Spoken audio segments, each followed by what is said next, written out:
mga ka-angels and welcome back to my channel, Happy Preach. Kumusta po kayong lahat at sana kung nasaan man kayo ay nasa mabuti kayong kalagayan. Gusto ko lang magpasalamat sa lahat ng mga nag-subscribe sa aking YouTube channel, sa aking mga new subscriber. Maraming salamat po sa paniniwala at pagtitiwala sa main goal ng channel na to na makapagbigay ng magagandang inspirasyon at magagandang advice or encouragement sa ating mga kababayan. At sa mga hindi pa po nagsusubscribe, what are you waiting for? Mag-subscribe ka na po. And nandito naman tayo para sa isang napakagandang video, sa isang mahabuluhang topic na pag-uusapan natin ngayong araw.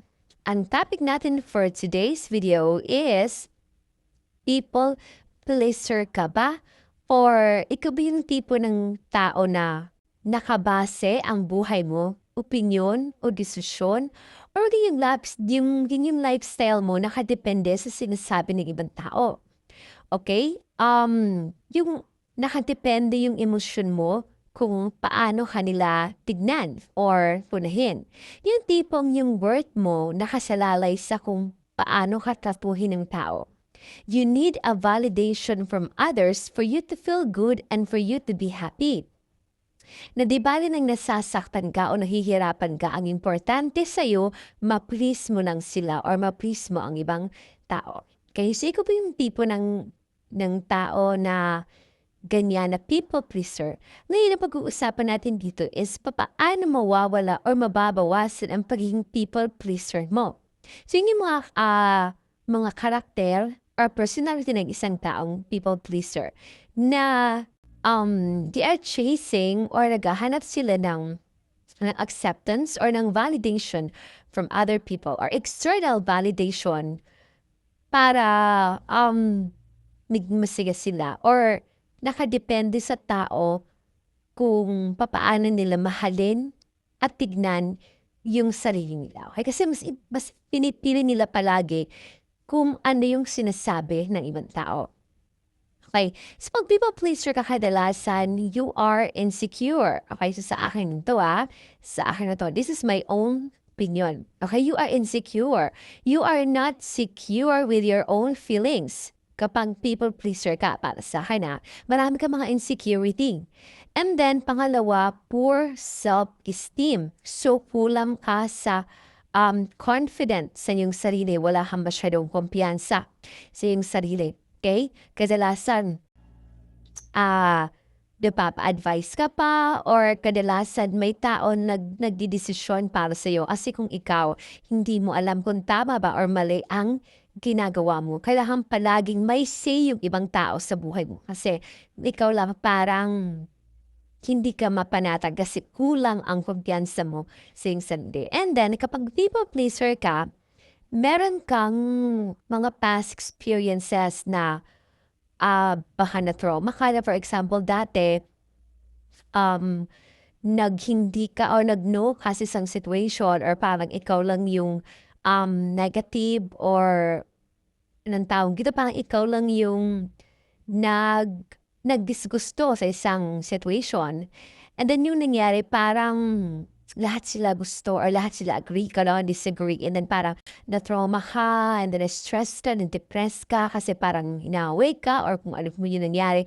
Kaya ang nangyayari niyan, kapag bumabalik yung mga ganyan negative pattern or mga experiences, ang nangyayari sa'yo, parang sige ka na lang ng sige, oo ka na ng oo. Kasi ayaw mo na may nasasaktan na tao at ayaw mo na napapahiya ka at ayaw mo na pinagsasabihan ka or pinapagalitan ka. Okay? So meron ka mga trauma from your past experiences. Kaya naging people pleaser ka. Okay? So yun yung mga you're insecure, you have poor self-esteem and you have trauma in your past experiences. Okay? So ano yung epekto nito ng pagiging people pleaser? So, nagkaka-anxiety ka, nade-depress ka, nagkaka-stress ka, di ba? Kasi masyado ka nakapokus doon sa kung ano talaga yung sinasabi ng mga tao and yung worth mo nakasalalay sa kung ano yung say ng mga tao. Kapag hindi ka nila gusto, parang nag-self-pity ka or kapag gustong-gusto ka nila, saya ka, kumbaga nakadepende sa opinion nila kung paano mo tignan yung sarili mo or yung worth mo. Okay? So, yung bibigyan ko kayo ng 3 tips para mabawasan or mawala ang pagiging people pleaser mo. So, syempre, hindi naman yun basta-basta nawawala, no? Kasi kung talagang ugali mo naman talaga siya, kailangan mong matutunan na baguhin yung mindset and magkaroon ka ng, yun nga, yung magkaroon ka ng desisyon para sa sarili mo. Okay? So, bibigyan ko kayo ng 3 para mabawasan ang pagiging people pleaser mo. Okay, so number 1, love and respect yourself. So, kailangan mahalin mo yung sarili mo. Kailangan respetuhin mo yung sarili mo. Dapat alam mo or kilala mo kung sino at ano ka. And then, tanggap mo yung mga kahinaan mo. And then, yung mga kalakasan mo, ini-improve mo. Dapat tanggap mo kung sino at ano ka. Mahal mo yung sarili mo. Kasi magsisimula sa'yo yung pagmamahal at pagre-respeto. Bago mo yan maibigay sa iba, dapat ikaw muna sa sarili mo, meron ka yan. Okay? So, kapag mahal mo ang sarili mo at nire-respect mo yung sarili mo, nagkakaroon niya ng self-confidence. So, dyan madidevelop ang self-confidence. No? Matututunan mo yung worth mo, yung value mo, and nang-a-accept mo kung ano at sino ka. So, yung acceptance sa sarili mo, kung ano at sino ka, at kung ano lang yung limitations mo, at kung ano lang yung pwedeng ibigay mo sa isang tao. Magustuhan mo nila o hindi, nagreklamo man sila o hindi, may masabi man sila o hindi, alam mo kung ano yung worth mo, alam mo kung ano yung value mo, magpapatuloy ka because meron kang confidence sa sarili mo, naniniwala ka sa iyong kakayahan. Okay, so number 2, set boundaries and standards. So, meron ka dapat boundaries and standards na hindi lahat ng sinasabi ng mga tao ay paniniwalaan mo. At hindi lahat ng sinasabi ng mga tao ay gagawin mo. Okay? So, meron kang boundaries. Ito lang yung kaya ko, ito lang yung maibibigay ko. Magreklamo ka sa hindi, may masabi ka sa hindi, wala akong magagawa kasi yan lang ang kaya ko. Okay? So, meron kang boundaries, meron kang standard na pinapatupad sa sarili mo. Hindi dapat ganito, dapat ito lang yung gagawin mo. Pag lumagpas ka sa ganito, magagalit ako. Pag ganyan, hindi ko na gusto yan. Magkakaroon na tayo ng problema or pag ito magiging okay tayong dalawa, you have standards sa sarili mo. Magsisimula yan sa sarili mo lahat-lahat ng yan para mabawasan ang pagiging people pleaser mo. Okay? And then, so yun na nga. So number 1 yun nga, yung number 1, love and respect. Number 2, set boundaries and standards. And number 3, have faith in God. Kapag meron kang paniniwala sa Diyos, okay, mamahalin mo at respeto mo yung sarili mo, magkakaroon ka ng standards kasi meron kang value na pinapatupad, alam mo yung worth mo, yung value mo, and meron kang pananampalataya sa Diyos at meron kang pananampalataya sa Diyos, meron kang pananalig sa Kanya.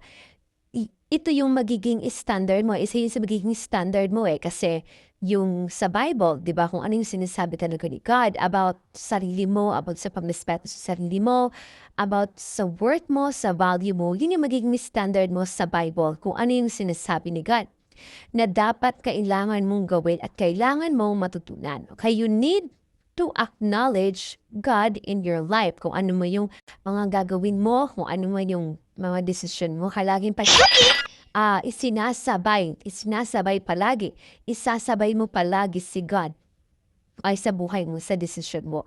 Palagi nagpipraise sa Kanya and talagang yung pananalig sa Kanya hindi nawawala. Kasi kung meron kang lahat ng 3 na yan, love and respect, set boundaries, have faith in God, for sure, mababawasan talaga ang pagiging people pleaser mo kasi malalaman mo kung ano yung worth mo, alam mo kung ano yung kahalagahan. Kasi hindi naman lahat ng tao mapiplease mo. Okay, kung gusto ko, ikaw yung tipo ng tao na gusto mo, kaibigan mo lahat, pues hindi mangyayari yan kasi dumarating talaga sa buhay ng mga tao na minsan nga kahit wala kang ginagawa, tinitignan mo lang siya, nagagalit na siya sa'yo. Diba? Action mo pa lang, nagagalit na siya sa'yo, wala pa namang ginagawang mas sa kanya. Pero tumingin ka lang, may ginawa ka lang na ganito, may sinabi ka na ganyan, nagagalit na siya, pinipersonal ka na. Kaya hindi mo lahat mapiplease lahat ng tao. Okay, so kailangan mo lang magkaroon ka ng pagmamahal sa iyong sarili. And lahat yan namang gusto mo mangyari yung mga pangarap mo. Okay? So yun lang po. Thank you so much for listening. Thank you so much for watching hanggang sa susunod na video.